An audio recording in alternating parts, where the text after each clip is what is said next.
Hey, Knicks fans, Scott Perry here in Chicago. Just finished with the draft lottery. We had the ninth pick. Excited about that pick for us. We're going to go ahead and pick the best available basketball player for our team and make you New York Knicks fans proud.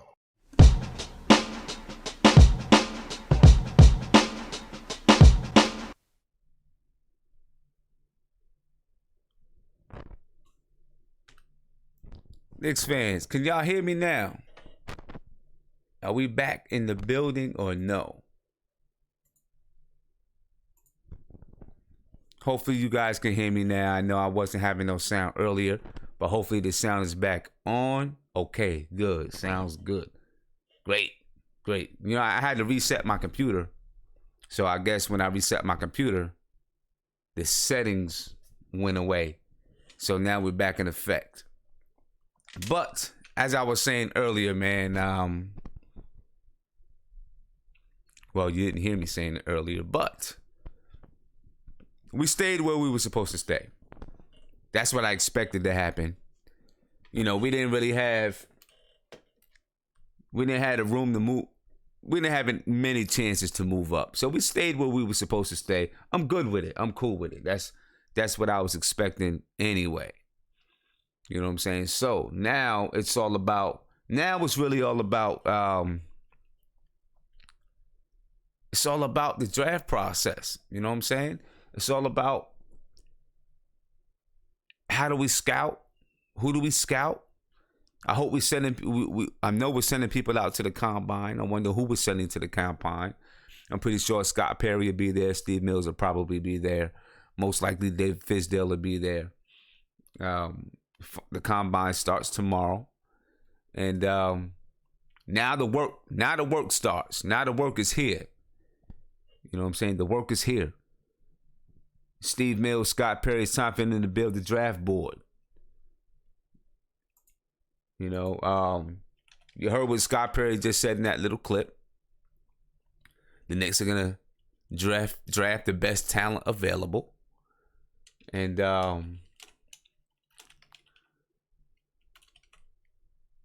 who do they consider the best talent available? I guess we'll find out. And you know that talent, what they see as the best talent available, is probably going to slide up and down, move all around. Once this combine is over, that's when you're really going to see people fall into the place. You know, they're going to get measurements. They're going to see speed. They're actually going to get to see the best players come and play against each other. You know what I mean? And then you'll really get an idea of where players are going to fall. You know, I wish I could be there. I'd like to be there just to watch these guys look at the future stars, because there's going to be a couple of future stars that come out of this draft. You know, and for the Knicks, I don't think you look at trying to pull in a future star. I do agree with Scott Perry that you pull in the best talent. You know, you get your talent.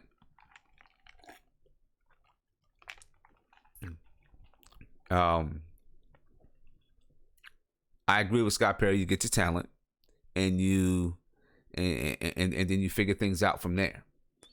And I don't know. I don't know what's going on. I'm looking at. Hopefully, you guys don't have the screen blinking on and off.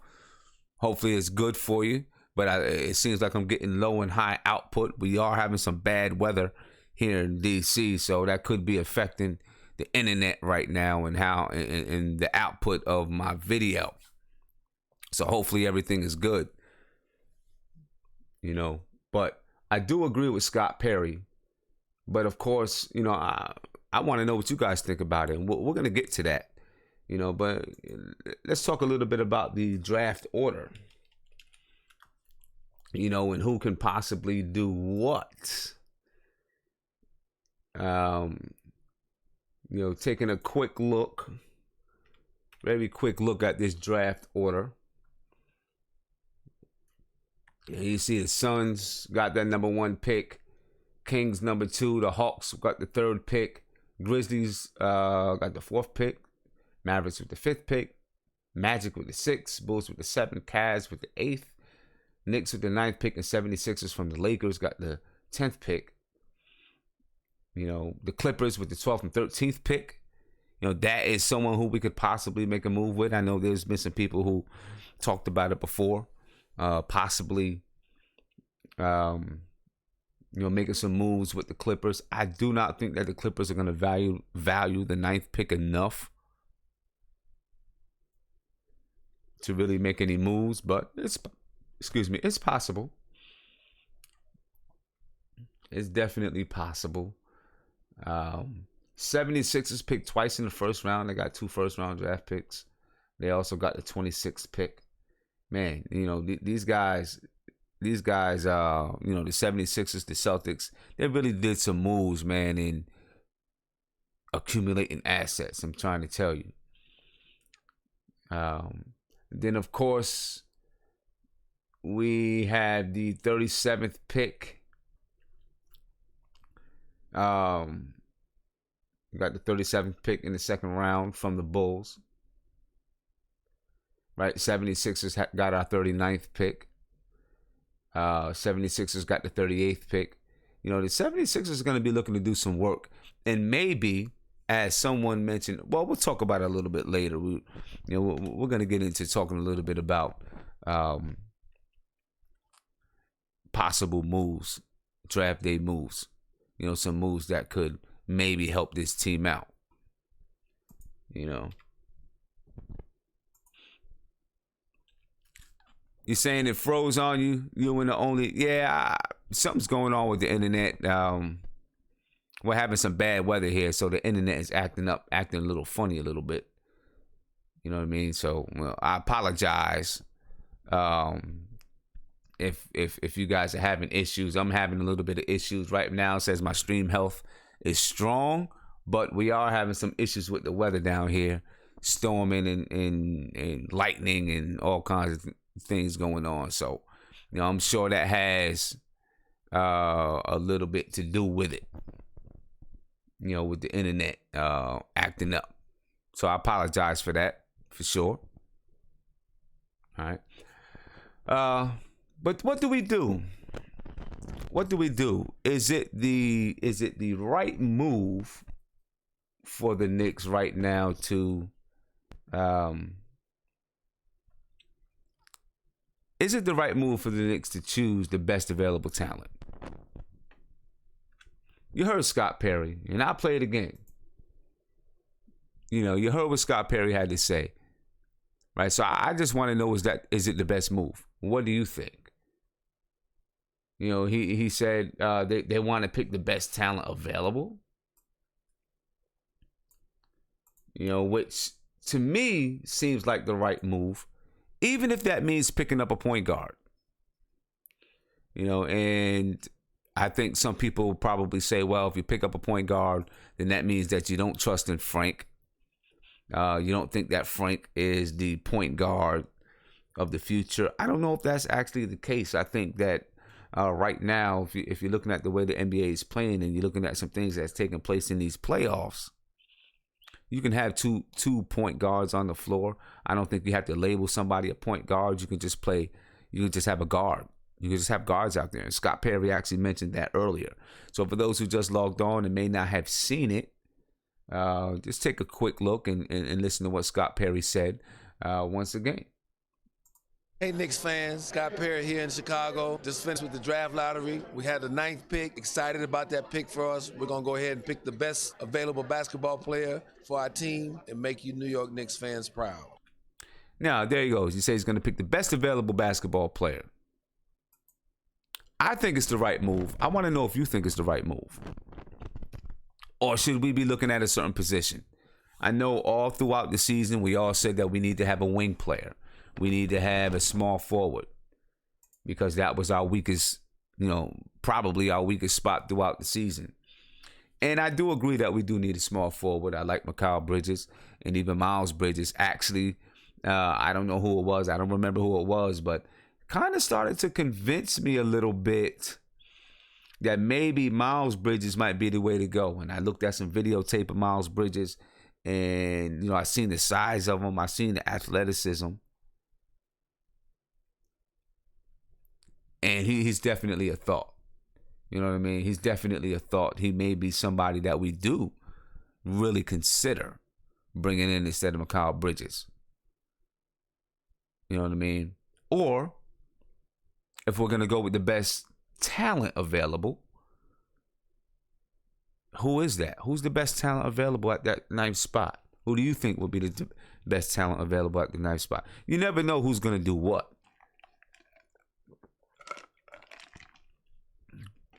And I think that I don't think we're going to really know exactly how Scott Perry and Steve Mills are thinking until after the combine. You know, after the combine, and they get to see, you know, what these guys, they get to see these guys up close and personal. They get to see these guys play against people who are on their talent level. Then I think we'll really get a chance. We'll be able to see how they're thinking, where they're thinking, and get an idea of where they might go. You know, if they do end up drafting, say, Colin Sexton, do you all consider that a knock on Frank? Do you all think that means that they've given up on Frank, or they don't think that Frank can be their point guard of the future? Or do you think that it means that they just want to play positionless basketball, at least from those wing spots? Guys that can handle the ball, guys that can initiate the offense from any position, from the 1, the 2, and the 3. I think it would be more in that vein.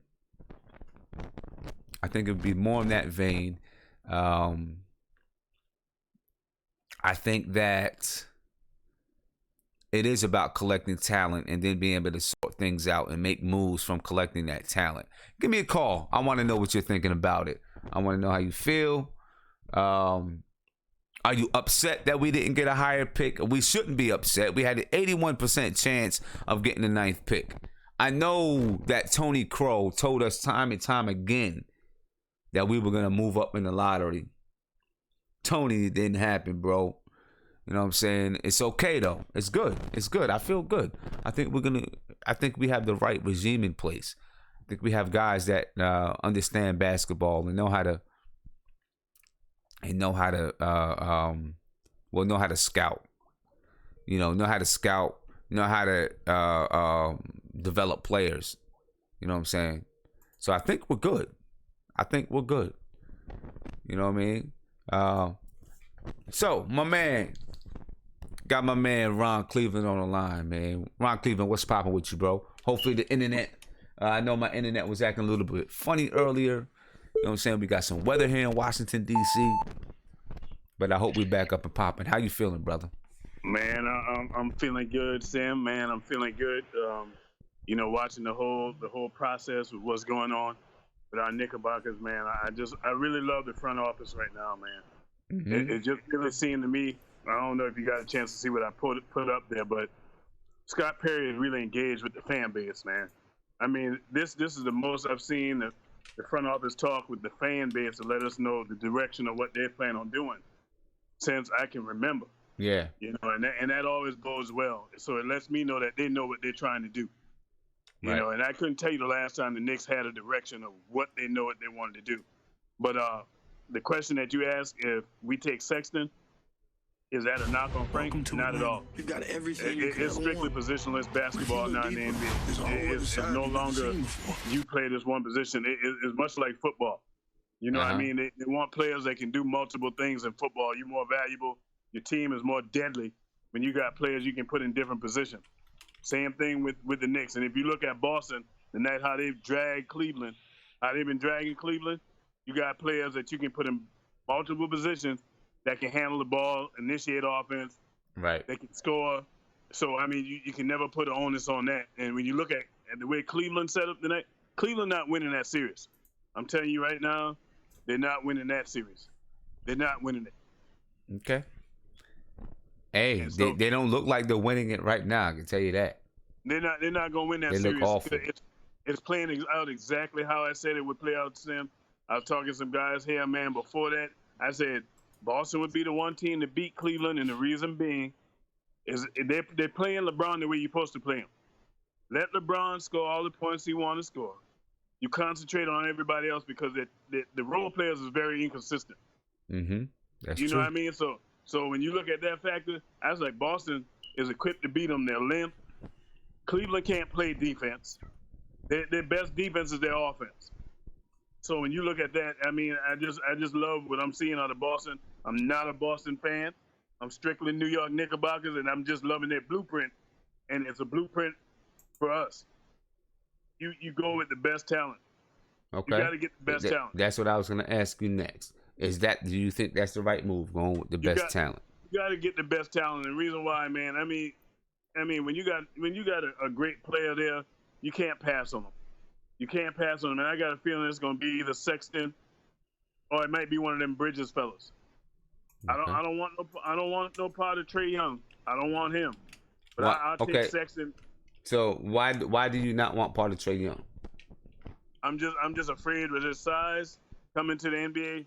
Yeah, I'm not overly sold on that. But the thing I'm liking about Sexton more and more is the fact that he done been under Avery Johnson. Avery Johnson done showed that kid how you play in the NBA. So, and he got a motor, and the guy is a transition player. You know what I mean? His mentality is fit New York. It fit it big time. So when I look at that, everything is playing out. And I'm going to tell you, I don't know if you saw what they were saying about Noah. They're going to stretch Noah September 1st. I did see that that's a possibility. Yeah, it's going to happen. They're going to cut him. They're going to cut him. And you know how you know they're going to cut him? For the simple fact that they're not endorsing bringing him back. Okay. Because simply playing, if Jeff was really the problem with Noah, they would say, okay, well, we're going to bring Noah back now. But to bring Noah back, it'll be like saying, okay, well, you allow insubordination, and then we can just bring him back.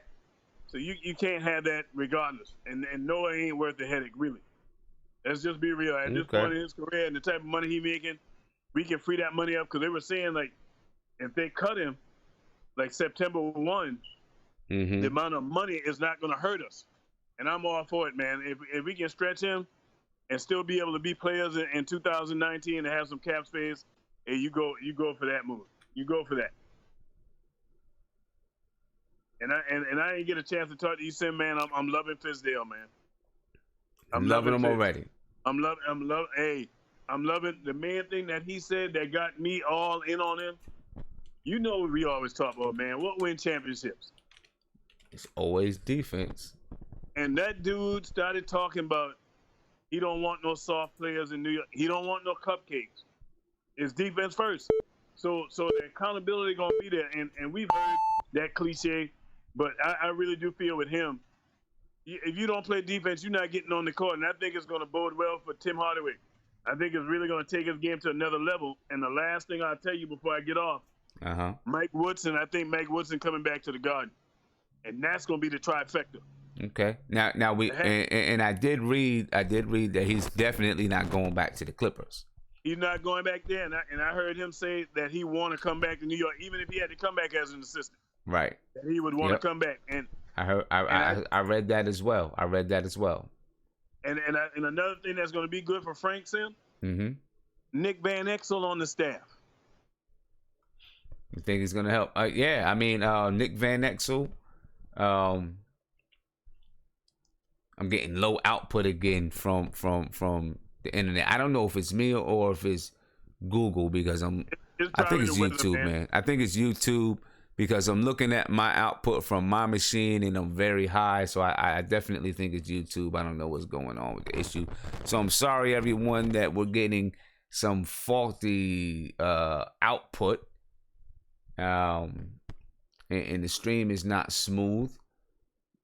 But I think I'm having some trouble with YouTube just a little bit. All right, because from what I have here, my stream is pretty healthy. But anyway, go ahead with what you were saying.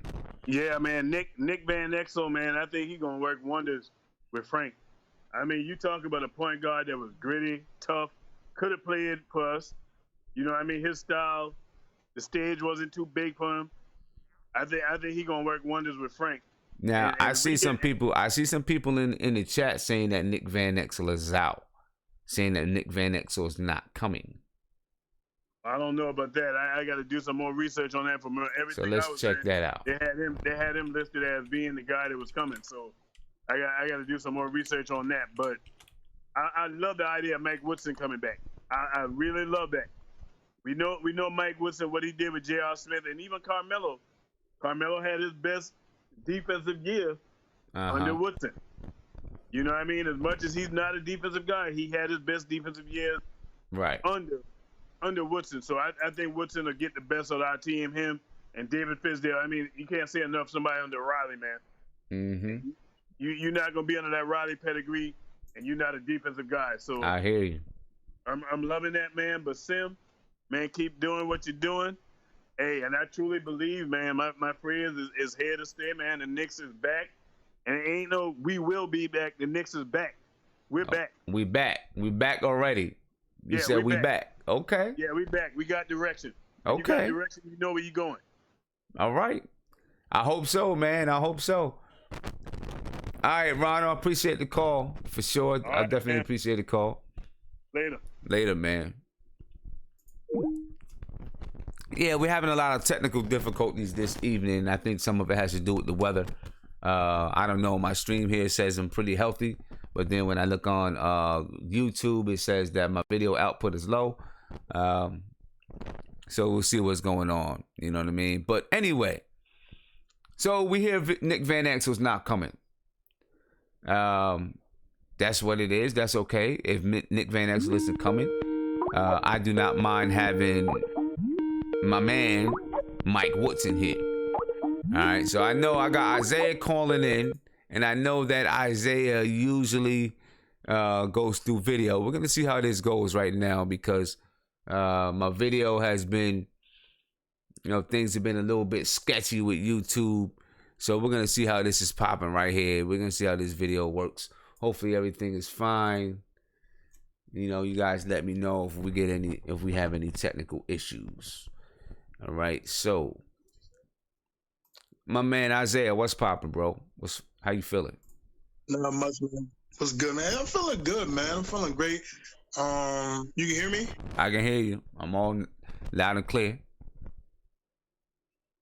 All right, now, yeah, I'm feeling good, man. I kind of where you was at with like the 9th pick. I kind of knew we was gonna be there, so I was already bracing myself for the 9th pick. And I got some interesting things to share with you, man. Okay. But I'm gonna list you a couple names. All right, go for it. Amari Stoudemire, Right. DeMar DeRozan, DeMar DeRozan. Mm-hmm. Dennis Smith, Gordon Hayward, Mm-hmm. Joakim Noah.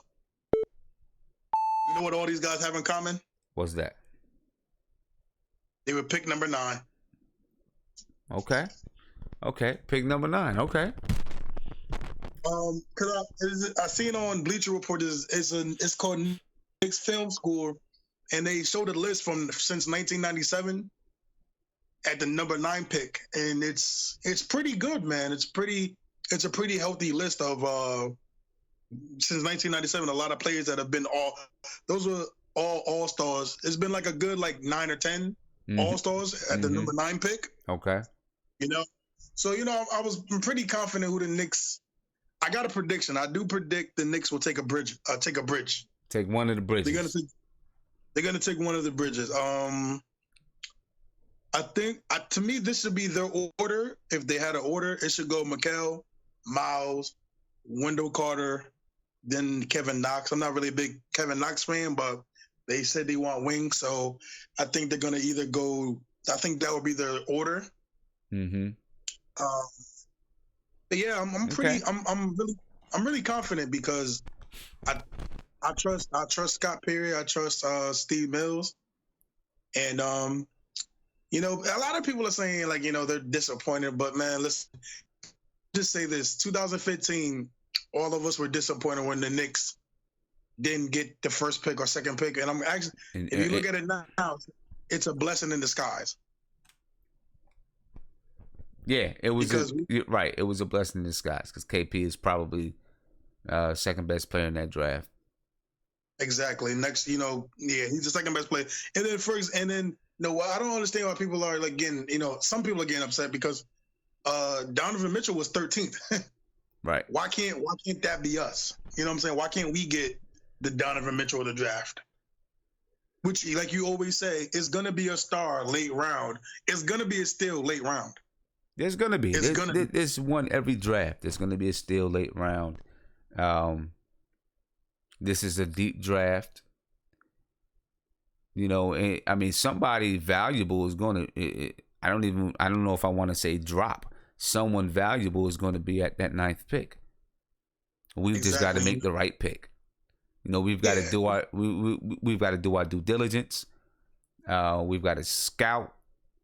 We've got to interview and talk to people and make that right move.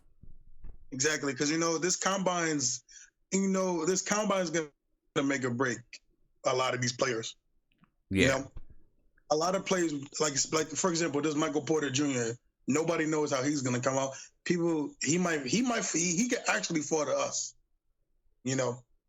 Based off the draft combine and interview process and everything.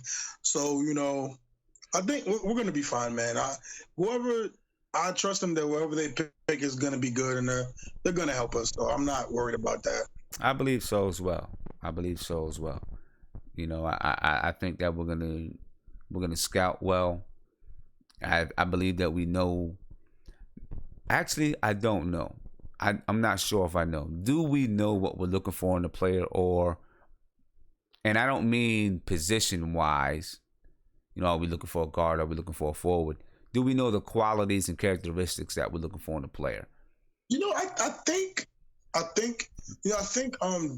Scott and David really much talked about it during his press conference and a couple of interviews. They want long, like David Fielder. I don't want cupcakes. I want long defenders that love to play defense. Like he says, you got to love to play defense, and they want high character guys. I do believe Mikal's number 1 on their draft board. I do believe because he fits pretty much the whole mode of what they want in a player. And then I think I know a lot of them. I know I read a lot that a few people in the building like Miles. So I do believe that Mikal's off the board. I will say that Miles is growing on me a little bit just because of his talent level and the size of his body. I look at the size of his body compared to Mikal's, and he has, and of course he still needs to grow into his body. He's a sophomore. He has a strong body. He has, from what I see, it looks to me like a ton more talent, a ton more athletic ability than Mikal. Does he have the same kind of basketball IQ? We'll find out. Yeah, because I do like Miles. I like Miles. It's just what Miles is. Even though the NBA is going positionless, I still kind of want to know what he is because he's actually a tweener. And it's just. Yeah. I just don't want him to be more of a I don't want him to be like a Michael Beasley and be a liability on defense. I don't want him to be too slow for threes, and then I feel you. Yeah, I hear you. I hear you. Right. I think the worry about Mikal, the only worry about him, I think, is has he reached his ceiling yet, or will he reach his ceiling sooner than some of the other players that are a little bit younger. He is a junior.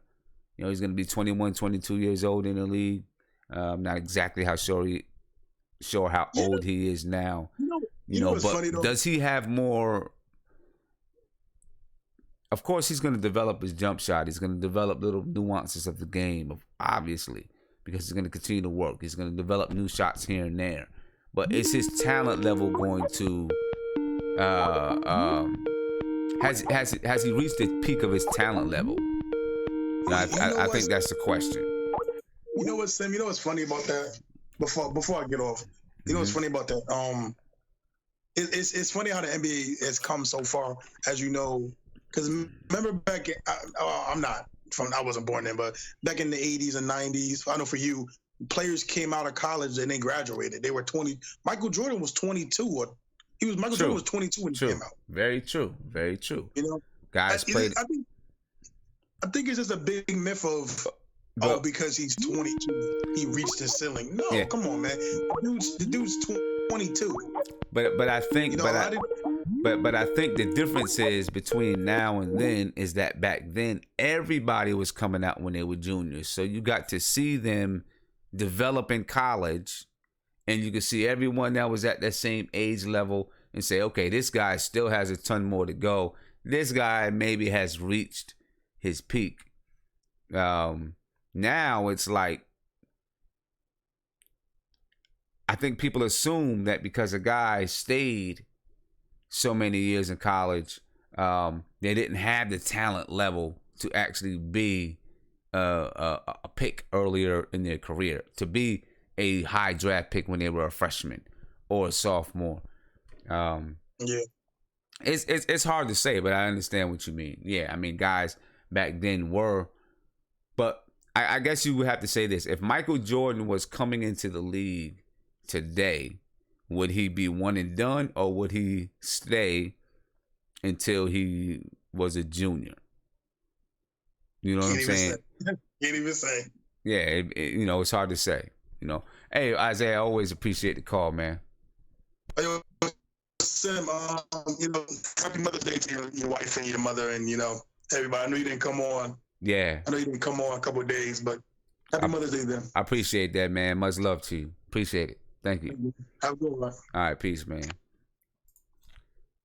Yeah, it's always an interesting argument to talk about, you know, players today, and you know, if you stay in college till you're a senior, does that mean that you don't have that ceiling that other guys may have, younger guys may have? With the way things are nowadays, I think that's almost the case, though. You know, guys that have freshmen that have all this uber talent, they get picked into the NBA. Why? Because the NBA has, you know, these expert trainers, and they have facilities, and they have the technology, and you can dedicate. You don't need to go to school anymore. You don't need to worry about classes. You can dedicate your time to developing your craft. Right? So NBA guys are excited to get their hands on a freshman that is raw, to help develop this guy into an NBA star. You know what I'm saying? When you look at someone who's 22 years old, or not 22, but when you look at somebody who is a junior in college that is now coming out, or a senior in college, the thought is that this guy didn't have the talent earlier in his career. He didn't have the talent that NBA guys coveted to really try to groom him. And it doesn't always mean that it's correct, though. Ron Martinez, what's popping, man? What's popping? Shout out to the chat. What's going on, Simeon? I'm chilling, man. Chilling. I expected the Knicks to get the 9th pick, so I'm definitely not disappointed about it. I'm just expecting Scott Perry and Steve Mills to do their job and scout. Look at exactly. Right. No, I need them to know. I need them to have a board with words on it that characterize the type of players they want. I want a guy that hustles, that plays defense, long arms, a guy that can shoot. I need them to characterize these type of players, not about a position, but just the qualities and characteristics that they want in a player. You know, right. And then when they're at that combine, they're looking for those characteristics and qualities so that they can choose the kind of player that fits the way that they want to play. You know, so what's your take on it, man? Well, to tell you the truth, I think the last time I spoke to you, when I told you, I said that Fizdale wasn't my first choice. But after watching some of his interviews, I gotta say right now, I'm sold on him right now, bro. I'm sold. I'm so I like what I'm hearing. I like what I'm hearing, what he's saying. One thing, he did give a hint about what they're looking for as far as players in the draft. He said he wants him tall and athletic. Okay. He mentioned that. He mentioned that in one of his interviews. That's the kind of player he's looking for. So right now in the draft, if there's a player that fit that description, you could bet that that's who they're targeting. He said he wants him tall and athletic. Okay. Tall and So he athletic. mentioned that. Yep. He said he wants him tall and athletic, which which makes sense because I mean, you think about it. In the East right now, that causes matchup problems. If you got a guy who's tall and athletic, Right. I mean that's one of the reasons they got Frank, so right? who fits? Yeah. So who fits that description? Tall and athletic. Mo Bamba does. Yeah. Right. He fits that description. I guess Mikal kind of fits that description. Mikal is long. And you know what? Now that I was thinking about, which I don't know if it have they stated if this guy what's his name? I got a mental block right now. This guy who's off center, what's his name? From OKC. I can't think about it right now. And that's Cancer. Is he opting out or is he opting in? We don't know yet. Okay, we don't know yet, right? Yeah, he he hasn't said anything definitive. We won't really know until July 1, I guess. What do you think about this guy, the guy who's playing center for the Rockets? Is he a restricted free agent? Is he a free? That would be a good pickup for us. Clint Capella? Yeah. You like him?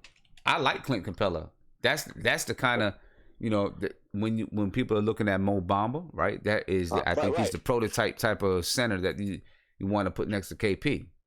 Right. That's in case we can't get a player like that in the draft. But I'm saying because what Fizdale was saying, he said, that fits the bill. If he's talking about tall and athletic, and another thing that Fizdale mentioned that I like that he mentioned the other day, we were talking about this a few shows ago. Remember how we were talking about how players when they're coming from out of town, they want to make a name for themselves, and sometimes it could be a scrub, and he'll drop 40 or 50 on the Knicks just because they're playing in the Garden. He says that this thing about teams coming by and put on a show, for the fans, a visiting team. He said they have to they got to do that in the next town, not in the Garden. Not in the Garden. He said that has to stop, and I agree with him 100%. And he gets that from Pat Riley. Pat Riley always preached you got to put home court. Home court has got to be a situation where, because he said it in the interview. He said, Nick, teams got to be afraid now to come into playing the Garden. Like, oh man, just tonight we can.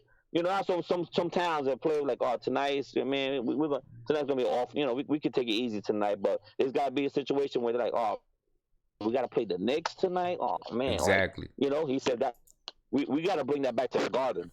Right. That's exactly what we want. And I'm glad he mentioned that because it's been like that for a while. Where teams come into the Garden like, oh, I'm on Broadway, I'm in the big lights. Let me be on tonight. I'll be on Sports Center. Let me have a big game. Right. It'll be a guy that you're like, who the heck is this guy? Who is this dude? Who is this exactly. dude? Right. Yeah. It wasn't LeBron James. It wasn't Kobe Bryant. Some dude that we never heard of. Like this guy just dropped 40 points on us. Who is this guy? Right. Some little corny dude from Philadelphia. Oh. What's his name? McConnell, whatever his name is, killing us every game. Yeah. Yeah, exactly. Perfect example. Perfect example. I'm talking. Yeah. I'm like, man. So yeah. Yeah, and to answer your question about Clint Capella, we're looking at his salary right now. He makes $2.3 million this year. He has a qualifying offer for next year, so he is a free agent. I'm pretty sure Houston is going to they're going to re-up him. I don't know what their salary situation is going to be like or what kind of moves that they can make, but they're going to try to re-up him. Now I just seen Siobhan Robinson, and big shout out to Siobhan for the super chat. Said that Phoenix said that they're going to throw the bag at him, Clint Capella. Okay. So he's looking for payday. Yeah. Well, I mean, depending is what that payday is, because if that payday is in the same ballpark as, what we have right now, if this guy opts back in, I mean, we're talking about, because, Cantor, we know right now he's great in offense, but what's his weakness is defense. And Boston right now is putting a clinic, and I think as much as I can't stand the Celtics, trust me, I cannot stand the Celtics, but I love the way they're playing ball. I love the way they're playing defense. I love the way they're hustling. With their two major stars on the bench. That should tell you something. It's like in your opinion right now, would you say after doing these playoffs, where would you put Brad after Popovich? Where would you put Brad Stevens right now? Oh wow. top. He's definitely one of the top coaches in the NBA right now. You know what I'm saying? He's making a name for himself. He's making a big name for himself. I mean, you're talking about, you got Greg Popovich, who also, really good coaches right now. Of course, Brad Stevens, Steve Kerr. I mean, Brad Stevens, he may be probably top 3, top 5 coaches in the NBA right now. He's in that club, right? He's in that club. He's definitely in that club, right? Man. And it's because you can tell when a coach demands their players to work a certain way, whether it be, it obviously starts in practice, because they do things not because they need to, not because their coach is screaming and hollering at them to do it. They do it because it is second nature. It's their instinct, because they practice it that way, and it's just their habit. If you look at Cleveland tonight, they lost that game midway through the fourth quarter when they really, they were already down, but they just stopped playing. They weren't closing out on people. Guys driving. I seen Terry Rozier at the end of the game, close to the end of the game, and it was still maybe a 10-point game, I think. He gets kind of a broken play to the basket, and J.R. Smith just kind of looks at him go up instead of really playing defense. And it's those. If it were the Celtics, they would have stepped to it anyway. They would have made that rotation anyway, regardless of the score, because it's habit. With J.R. Smith and some of them guys on the Celtics, I think it's not habit. They do it when because they have to, obviously. Right. But it's not something that's just second nature and natural for them to do it. Brad Stevens is drilling it into these guys through repetition, through practice, and that's what they know. And they're young and impressionable.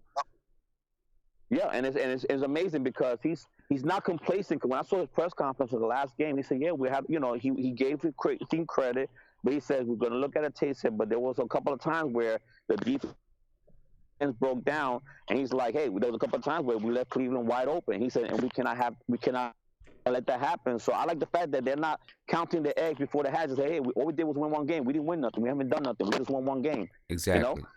So I like the fact that he's like, "Okay, I'm happy, but we need to go back to the drawing board and fix those mistakes." But you look at Boston, that should give the Knicks hope, and Knicks fans, that if we get a young, athletic team that plays defense.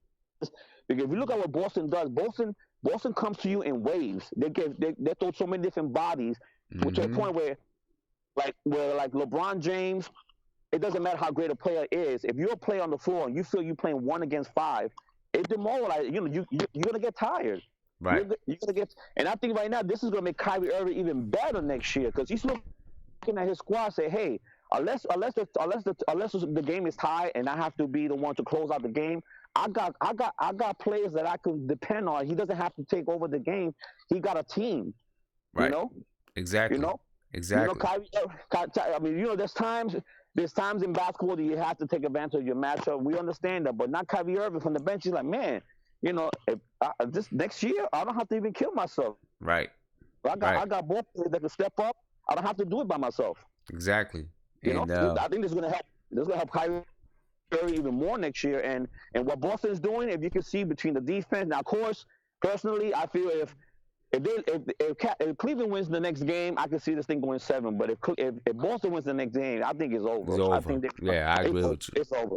I agree with you. I think that's too much for LeBron. I mean, he's, they're giving LeBron's gonna have to score 60 points in that last game. Right. Yeah. Right. So it's a lot for one player, but I like what I'm seeing. I like the young. It's no different than I remember when I was younger. Sometimes in my early 30s, and I would go sometimes to the Y or pick up games, and it got to a point sometimes when I was playing with these young bucks. I used to tell these young bucks, "Listen, man, I'm not doing all this running around. Man, I'll play defense. I'll rebound, but you know what? Because you start taking these young bucks with 0% body fat, right." Right. I can see LeBron. Think about it. As you get older, no matter how great in shape you are, when these guys are young, they don't get tired. They can keep going up and down. Exactly. They go. they go. And so it's like you get that youth movement going in New York and get them athletic. Hey, I don't care who's on the other side. Now, don't get me wrong.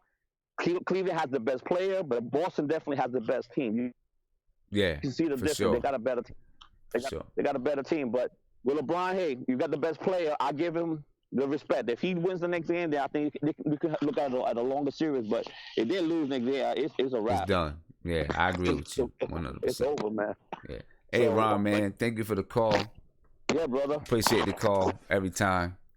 All right, brother. Yeah. All right, man. Peace out, man. Right. Have a good one. Peace. You too. Take care. Yeah, take care.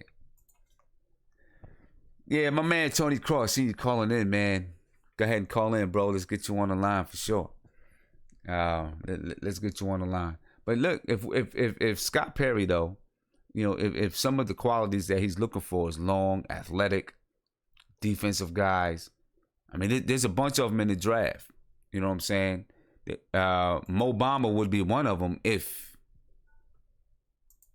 we can get Mo Bamba. I don't know, can we get Mo Bamba? I don't know if he's going to be there, to tell you the truth. You know what I'm saying? Well, it's hard to say. We're going to find out what happens when it comes to this combine. That's when we're really going to know where people fall in this draft. You know, when it comes to this combine. But I do hope that they know the qualities that they want in a player and they choose those qualities. The qualities that I'd be looking for. You know, I'd be looking for guys that want to play defense. Guys that are fundamentally sound, but you can still develop them. You know, guys that are gonna be fast, long. I want long, athletic guys. I like long, athletic guys, which fits the mold of what Ron just said. You know, about them wanting tall and long guys. I like long, athletic guys with long arms that can get into the passing lanes. You know, my man Tony Crow, what's popping, man? Sam, yo, Black, it's time. Shout out to the chat. What's good? Definitely, man. Hey, man. We didn't move up. We didn't move up. What happened? I know. But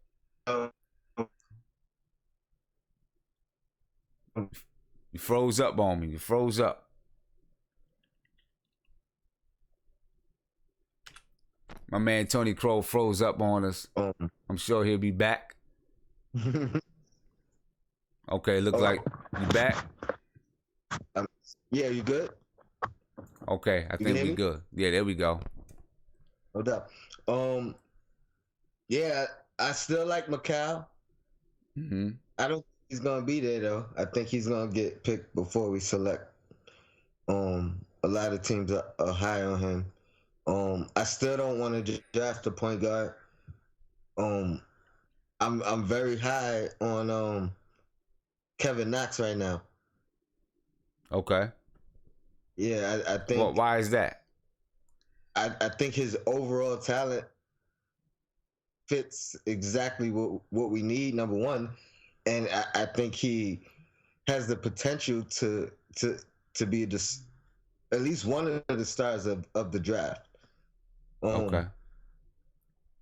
There's a couple of question marks on him, but he's 18. Mm-hmm. So there's gonna be question marks on any 18-year-old. So I'll start with a few of the question marks. You know what I mean? Get those out the way. A lot of people, some people question his motor. Okay. Which is one of the worst things to be questioning. Yeah, definitely. Yeah, you don't want somebody coming to the league that you're supposed to develop and they don't have a motor. You know what I'm saying? I mean, it's hard. It's easy to bring somebody down. It's hard to pick somebody up, to pick up their energy. You know, if that's just their personality, that's the way that they are. It's hard to get somebody to play with that kind of energy. I don't think you can do it. And when I say his motor is they will question his defensive motor, never his offensive motor. Mm-hmm. Let me just get that out. But either way, that's not a good sign. But I've seen his defensive ability. I've seen his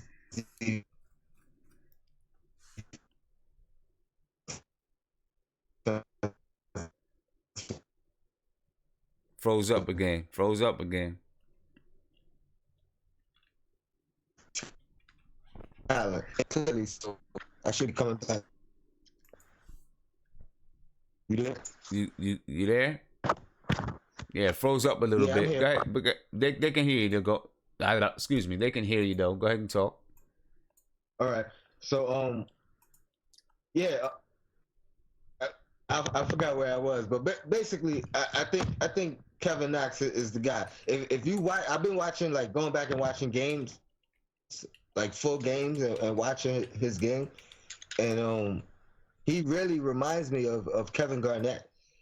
Okay. I mean, excuse me, Kevin Durant. Excuse me, Kevin Durant. Okay. I think he has all the attributes of a Kevin Durant.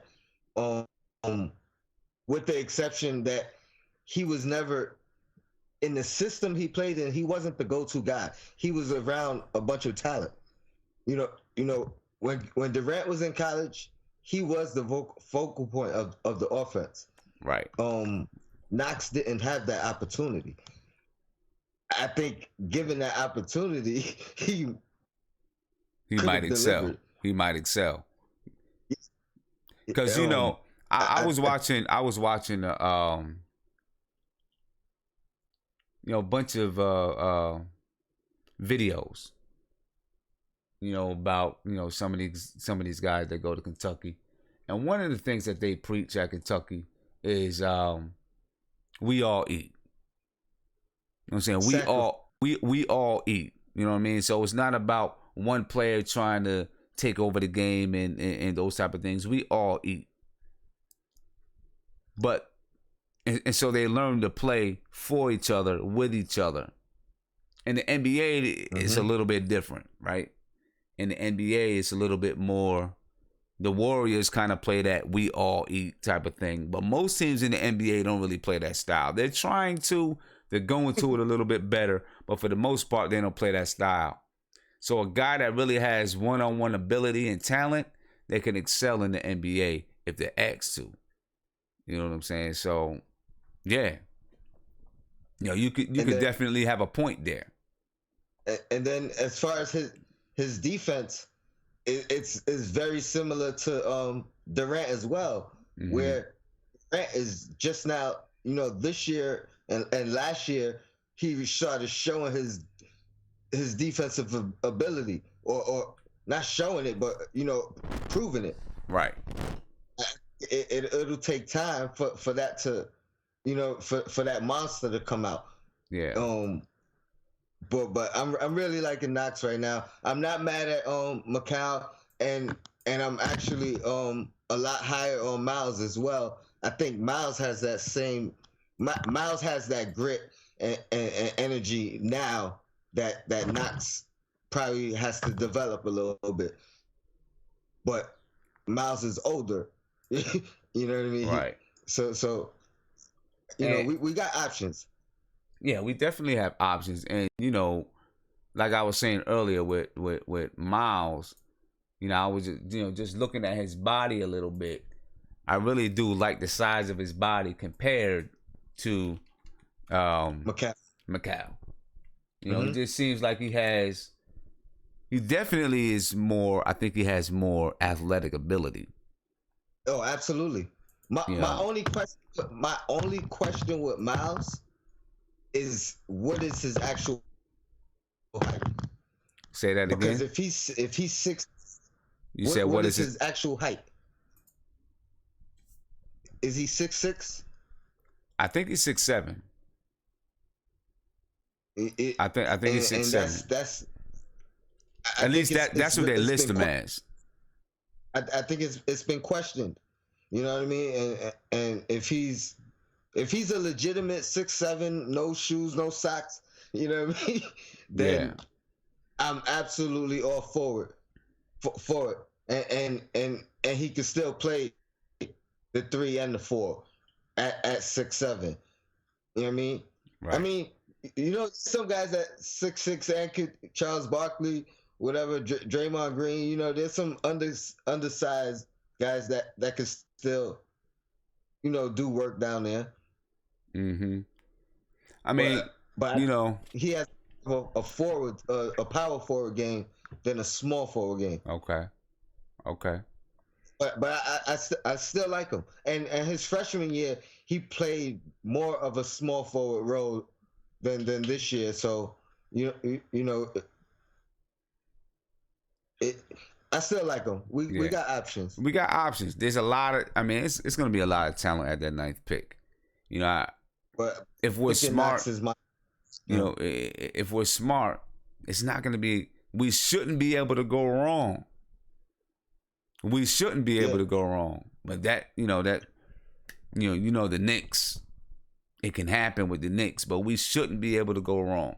Let me ask you this: is there anyone, and this is for the chat, this is for you, is there anyone that we can draft that you would be disappointed with? Disappointed? Yeah. I don't think I can be disappointed.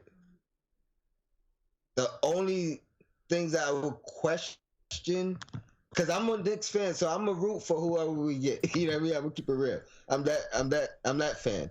You know what I mean? Once we here sign the contract, I'm gonna root for you. So, I don't want Trey Young, and I don't want Sexton.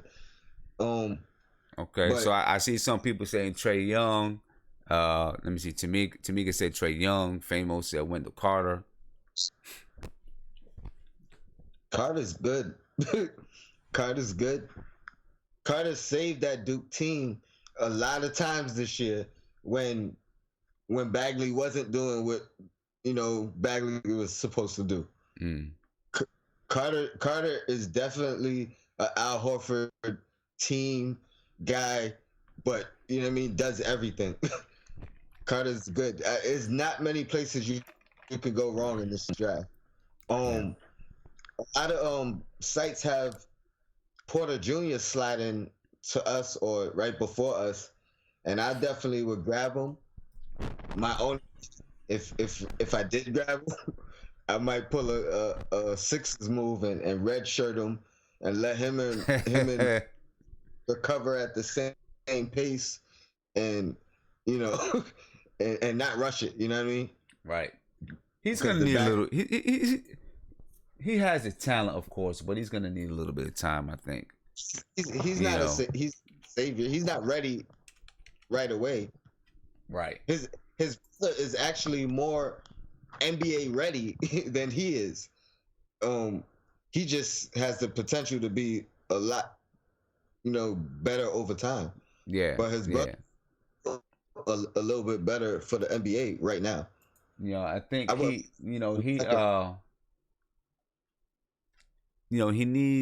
needs that time to utilize those NBA, all the NBA, the perks of being in the NBA, right? The trainers, the facilities that he's able to use, because he needs to develop those. He needs to develop his fundamentals. He's got the talent, he's got some length, but he definitely needs to develop those fundamentals in order to be what people think he can be. But he's a young guy, so that's what I was just about to say. Most of these young guys will need that. Your guy Miles is one of the guys who is body is NBA ready.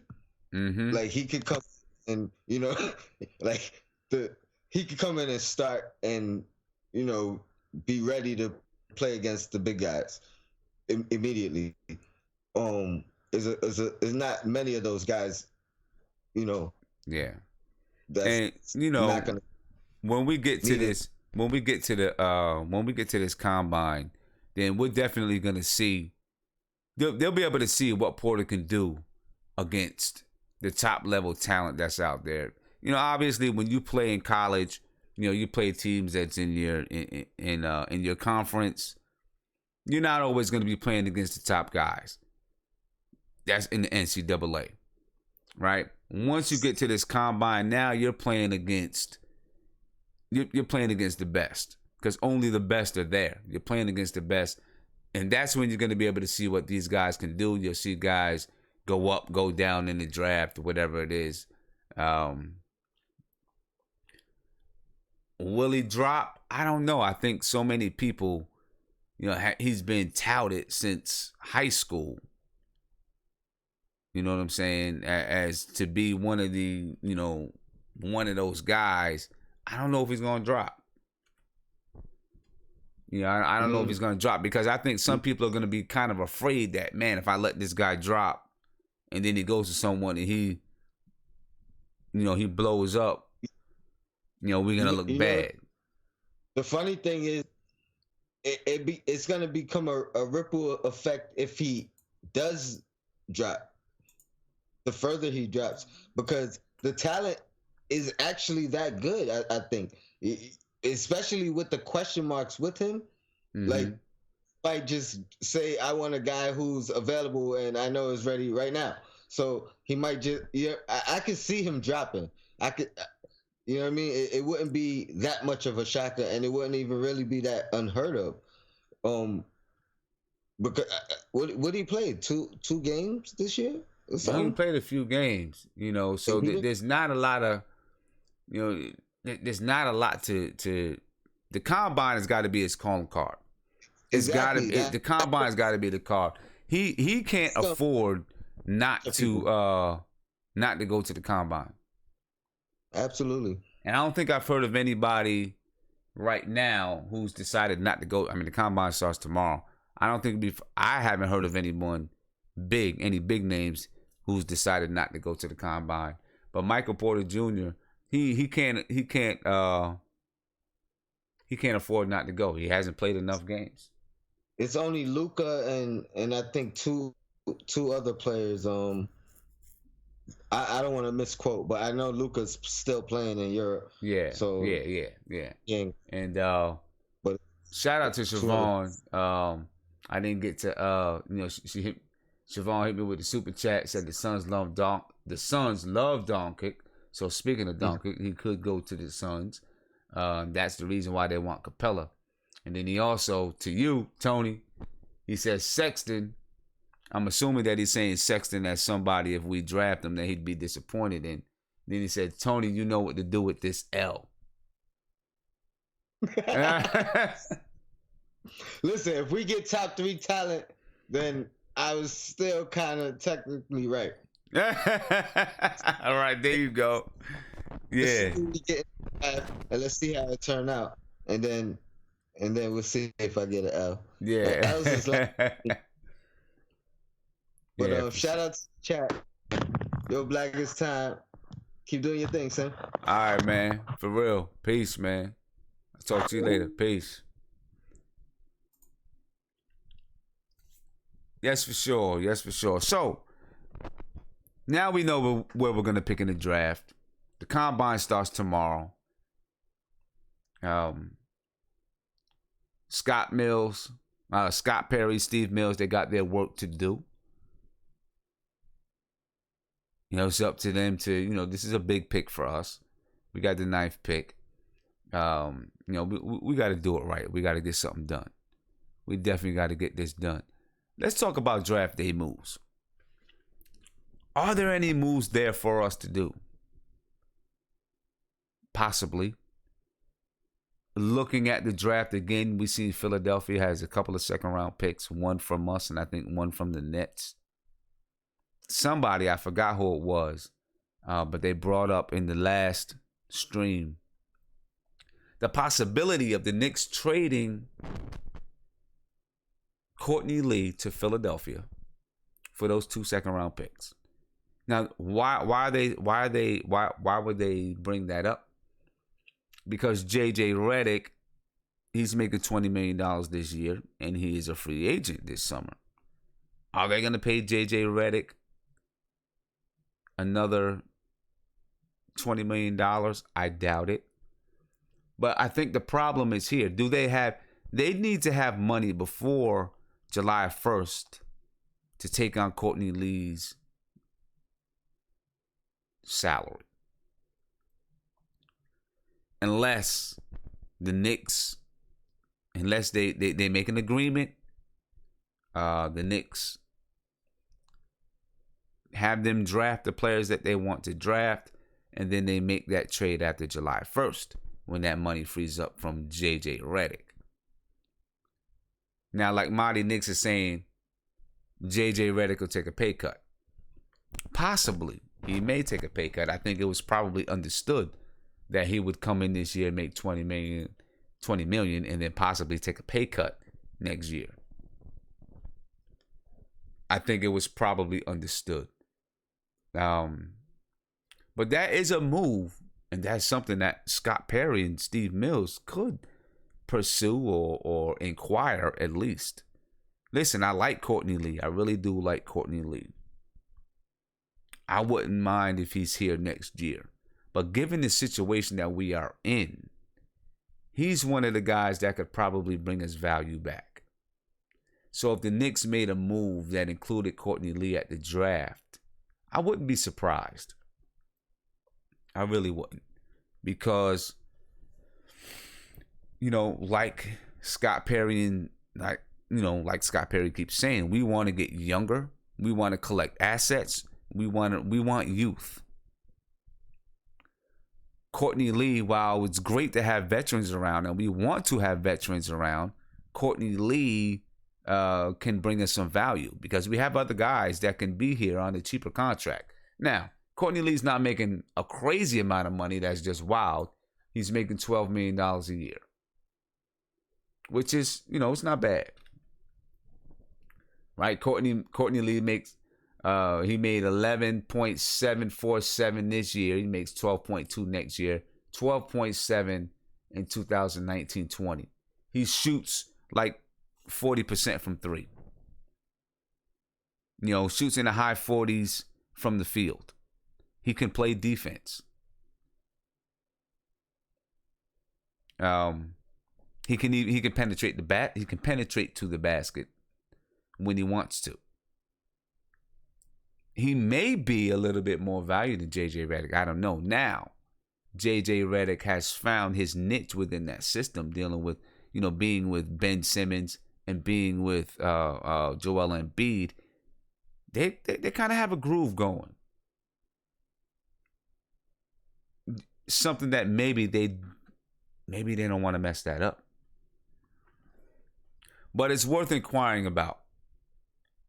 As much as I would hate to lose Courtney Lee, I think it's worth, taking a look at what we can get for Courtney Lee, because he can bring us back some assets that we desperately need. We need more young talent. We do need to have some vets, which is the reason why I believe that Lance Thomas will continue to be here. Lance Thomas, we've been over this before. Lance Thomas makes $6.6 million this year, $7 million next year, $7.5 the year after that. In 2019-20, he is a trustworthy vet that plays defense, that hustles, works hard. You don't have to worry about him off the floor. Not that you do with Courtney Lee, but you don't have to worry about Lance off the floor. He makes $5 million less than Courtney Lee. You can't get nothing for Lance. Lance is a glue guy. Teams have glue guys, with that make around the same amount of money or less. Maybe a championship team that needs a defender, a championship team that needs someone who can, make it tough for guys like Giannis or I don't really want to say LeBron, but make it tough for some of those kind of guys like Giannis.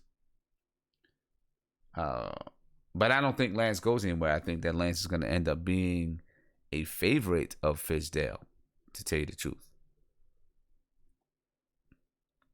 So I think that Courtney Lee could be one of the guys that could be moved in the draft.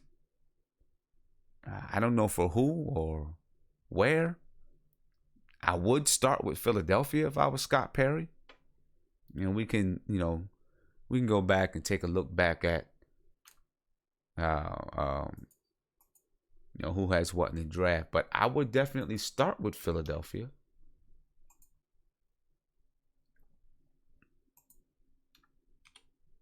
looking at, if you look at looking at the first round, Philadelphia has the 10th pick. Philadelphia also has the 26th pick. In the second round, we have the 36th pick. And excuse me, earlier I said 37th. It was actually on that ESPN site, but we have the 36th pick from Chicago through Oklahoma City. Philadelphia has the 38th and 39th pick. One from us and one from Brooklyn. So there is a move that could be had here if we're interested in any players in that area. In this down in this area. Looking in the first round, I don't know. The Clippers have the 12th and the 13th. I doubt that they're going to find the 9th pick so valuable that they're willing to trade the 12th and the 13th. But if they do find some value in Courtney Lee, maybe there's something that could be done there. Who knows? But I think they probably feel like, wow, they got the 12th and the 13th pick. They're going to be able to find some. They were a team that could have made the playoffs. Right? They were close to being a playoff team, the Clippers. They had a winning record this year. If they can pick up, with the 12th and 13th pick, with 2 picks in this year's draft, if they can pick up 2 talented players, that could push them right back into the playoff conversation big time. If I'm the Clippers, I'm not trading up. I'm seeing what I can get at that 12th and 13th spot. And add to my core players. I just don't know where around here we can make a trade. San Antonio has the 18th pick. And speaking about Kawhi Leonard, I don't know. I'm not really interested I'm definitely not interested in signing. I don't know. I'm not interested in doing anything with Kawhi Leonard. That's just me. I want to keep building with the way that we're going. I don't want to pay a whole lot of money for a star right now. I just don't think that's the way to go. But anyway, I don't know what's here, but that's why Scott Perry and Steve Mills get paid what they get paid, and they have the job that they have, so that they can search out and see what's going to be a good move for the Knicks. If there's any moves to be had during the draft. But I wouldn't put it past them to make some moves and bring in some young players, even if they're smart back end moves that really don't have an effect until later on, maybe in free agency or somewhere down the line. That Moutier move was kind of one of those moves. People don't, a lot of people don't know about it. But Doug McDermott, was going to have a qualifying offer this year. Which means that there's a cap hold on your cap, and they actually freed up a little bit of money this year, and then next year if they don't like Moutier, they just decline to give him a qualifying offer, free up everything off the cap. So it was a move. It was a salary cap move as well with Moutier. And I wouldn't put it past them to make some kind of, those type of small moves that adjust the cap for you a little bit or put you in a position to make a move later on. But I just don't know if there's many draft day moves that's going to be able to happen for the Knicks. But I think Scott Perry and Steve Mills is probably working it. They're probably working the phones right now. When you get to that combine, I'm sure there's a lot of deals made at the combine. You got NBA scouts from all over the league there, looking at talent, watching. You're sitting next to each other on benches, watching these guys put themselves up on display, and you have nothing to do but talk, watch, and talk. Talk about possibilities. So there could be some things that stir up and brew up at the combine. Kind of like the All-Star game. You know, the All-Star game, a lot of things happen. People talk. Happens over the summer too. You know, during that, you know, those July summer leagues. But during the All-Star game, it happened. During the All-Star game, during the combine, it happens. It's a networking time. So I wouldn't be surprised to see some things come out of there as well. Rumors. Maybe some rumors come out of there. You know, rumors for the Knicks, rumors for other teams as well. I'm hoping that we can, you know, I do want the Knicks to make some kind of moves. I want to see the lineups begin to get adjusted. I know Scott Perry says he wants to collect talent and then adjust. But I like to see us, you know, shift a few things here and there because we can work both at the same time. But maybe, you know, maybe he just wants to collect the talent first and then work it out. And if that's the case, you make some moves so that you can collect that talent, bring that talent in. And then start to work it out. So I'll be looking forward to it. I'll be looking to see, just paying attention, see what we hear. You know, hopefully hopefully the combine is going to be televised. Possibly on NBA TV.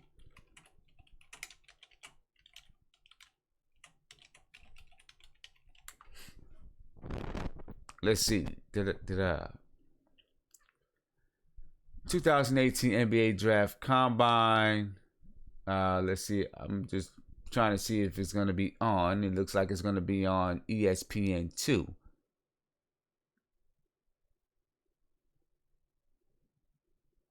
But this says Thursday 3 to 7, Friday 3 to 7. But I thought that the combine started tomorrow or today because it's 1 o'clock in the morning. Mighty Knicks, thank you for the super chat. You said, did they fire Clarence Gaines? I don't know.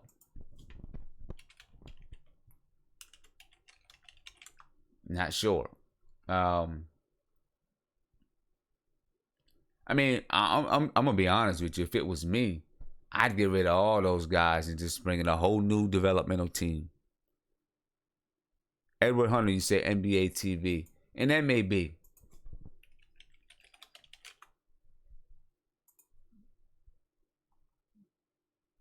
It may be. They usually televise it. You know, I'm definitely gonna be checking it out, and so. I'm definitely going to be checking it out. I do believe that tomorrow is the first day. Check out the important NBA dates one more time. Key dates for the 2017-18 NBA season. Yeah, you got the combine from May 16th to the 20th. So tomorrow or today is May 16th.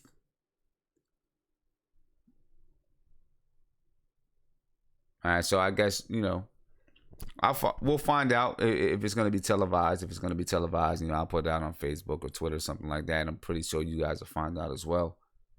You know, but I'm definitely going to watch it. I'm going to look at certain guys to see what they're doing. Guys that's in our draft range, I'll be looking at Mikal Bridges, Miles Bridges, Colin Sexton, Mo Bamba. I'll be checking out all those guys. You know, because that combine is... you know, that's where it's going to be at for us. For all the teams in the league. That's where it's going to be at.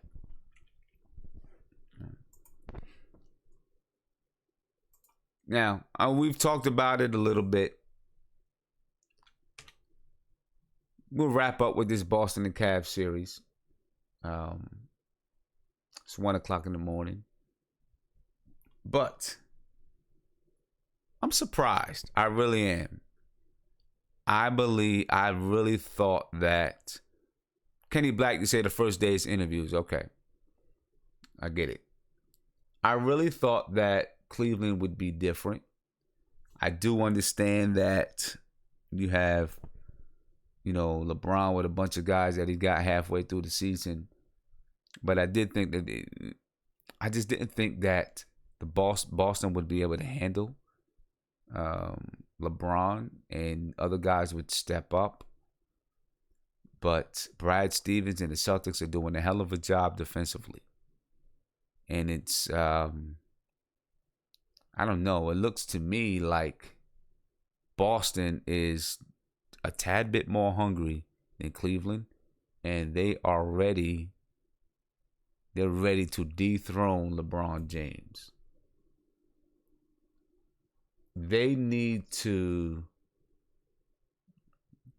The Cavs need to win the next game. If they lose one of these games at home, it's done. It's a done deal. And I'm going to tell you, I will not be disappointed at all. At all. I will not be disappointed. We have not had an NBA Finals without LeBron James since 2009. He's been in the NBA Finals since 2010. So I definitely will not be disappointed if he is. I will celebrate if LeBron is eliminated in the conference finals. Now, knowing LeBron James, he's going to go try to construct another super team somewhere. Or bring some guys to Cleveland to construct another super team. That's what LeBron James does. That's what he does. But I will rejoice. I will be happy if he is eliminated. I surely will. But I really am impressed. I'm definitely impressed by Boston, their defense, the way they're doing it from a team standpoint. They're going to have some good problems when Kyrie and Gordon Hayward come back. Some really good problems. But Gordon Hayward, that might be a sticky situation looking at what Jaylen Brown is doing right now. That may be a sticky situation. Kyrie, Terry Rozier. I don't know if that's going to be a sticky situation or not. But Terry Rozier, at some point, he's going to want his money. You know what I'm saying?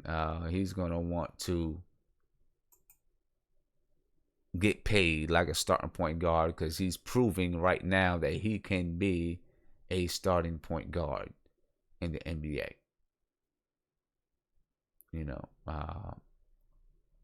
But the Boston Celtics are in a good position. It's going to be it's going to be an amazing thing if they make it to the NBA Finals. You know what I'm saying? Daniel, I see you say. You said I'm going for an Atlantic Division. Yeah, I am because I don't like LeBron James. You know what I mean? I don't like LeBron James at all. So I want to see him get beat. I want to see the Cavs lose. I want to see the Cavs be done. I want to see the changing of the guard. The changing of the guard. Ishmael, I had the Cavs in 7 as well. I did. I had the Cavs in 7. I need to see what happens in the next game. If the Cavs can come out and win the next game, then I'll probably still pick the Cavs in 7. Right now, I don't know. But he, we'll see with LeBron. We'll see. We'll see if Ty Lue can rally the troops. You know what I'm saying? We'll see if he can bring them together. BN, you say he may sacrifice for the chip. Talk about Terry Rozier. He may. He's a young guy though. And I don't see him sacrificing that much longer because right now he's making $2 million a year. And he's putting in the work that he's putting in at $2 million a year. At some point, he's going to want to get paid what he's worth. So he's definitely not going to take a contract for $2 million a year again. Not after these playoffs. His next contract is going to be a nice contract.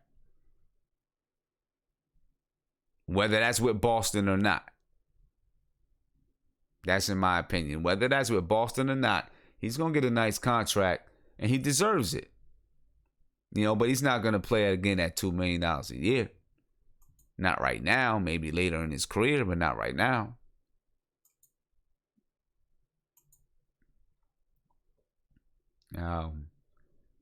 We'll see how that goes. Talking about the combine, back to the combine. Just some information from the Bleacher Report. It looks like someone just said in the chat. The first day is going to be interviews.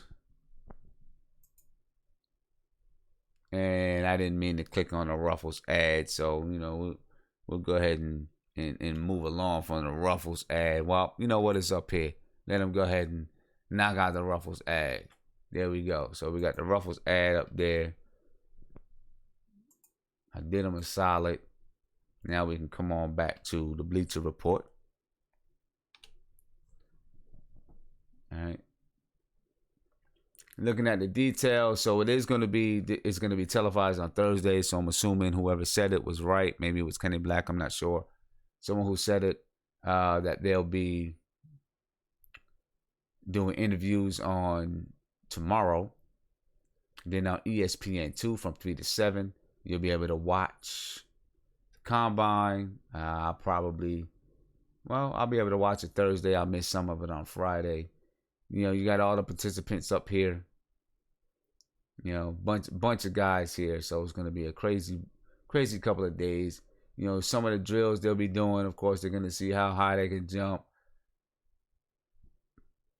And this will explain it all. And then you got some of the top prospects. They got Michael Porter Jr. up there, but you can go on there and check it out yourself. But it'll be on Thursday. I'm definitely going to be watching it. Mighty Knicks, you said, I just hope Dallas does not get Mo Bamba. Well, we'll see what happens. We'll see what happens with it. There'll be some movement in the draft order after this combine. There'll be some movement. I'm pretty sure some guys will move up, some guys will move down, and who knows? There'll be some movement. There'll be some rumors, and we'll know who's going to consider drafting who. Have a good idea of it, and then I'm sure after the combine, the Knicks will start holding a heck of a bunch of workouts, and we'll know where their thinking is and what they're looking at from those workouts. We'll get a better understanding of what the Knicks may want to do. Edward Honey said that was you. Okay. Appreciate it, Ed. We'll get a better idea what the Knicks want to do. But hey, it's been lovely. I'm sorry about the technical difficulties in the beginning of the show, but it looks like we got everything back on track. I am heading off. I will be back after the Celtics and Cavs game on. When do they play next? Tomorrow's Wednesday. The Celtics and Cavs play again on Saturday. I'll be on before then. Today's Tuesday. Well, Tuesday I'll probably jump on Thursday night. After, later on in the evening. It'll be late, about 10:30 when I get back from basketball practice. Actually, I do not have basketball practice on Thursday night, so it might be a little bit earlier. I'm going to say this. I am going to jump on at 9 o'clock on Thursday night. That'll be a little bit of time after the combine. We could talk about the combine a little bit if you guys watched it. I'll be on Thursday night at 9 o'clock. And then I'll be on Saturday after the Celtics and Cavaliers game. Now, I do have an AAU game. A couple of AAU games on Saturday. I do not believe they're going to be in the evening. They'll probably be in the morning. But I may need to adjust my time if the game is in the evening. You know, if we play a late game that's like 8:30, 9 o'clock, I may need to adjust my time a little bit. But I will be on Thursday night. We'll talk about the combine. Then I'll be on Saturday after the Boston Celtics game. All right. I'm out for the night. You guys have a good work day tomorrow. Tomorrow's hump day. You know, let's get over this day, and then it's downhill for the rest of the week. Stay safe out there. A lot of rain, a lot of thunder, a lot of lightning. Stay safe. Stay peaceful. I'll talk to you on the next one. Peace. If you enjoyed this stream, regardless of the technical difficulties, subscribe below. Ring the bell so you can get a notification anytime I go live. We're going to be talking about the New York Knicks, the draft, combine, free agency. We're covering it all for the New York Knicks. Peace.